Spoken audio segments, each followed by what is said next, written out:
คันมีจริงแห่งประวัติกันคันคือเจ้าสร้างเป็นมีได้กำพร้านะประวัติต้นนั้นแต่ละเขาเนี่ยเขาอาจจะมีตาเห็นตนนังน้อยนะว่ามีสิ่งศักดิ์สิทธิ์คุ้มครองในสั้นบรรยากาศอันนั้นกับคือไปเรียนเรียบไทยลาวนะต้นลายมันติดจำกัดอย่างอยู่ทั้งนั้นว่าเป็น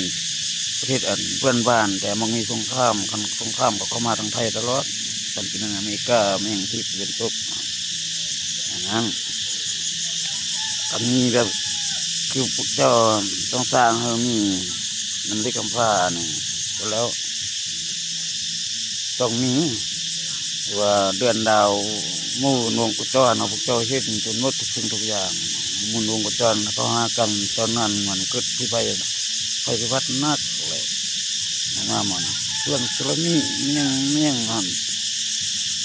เป็นลมพายุอย่างแห้งนะตัววงแหวนมันกระทบกันวงแหวนเดือนดาวนั้นเพื่อก็แม่น2026คือจริง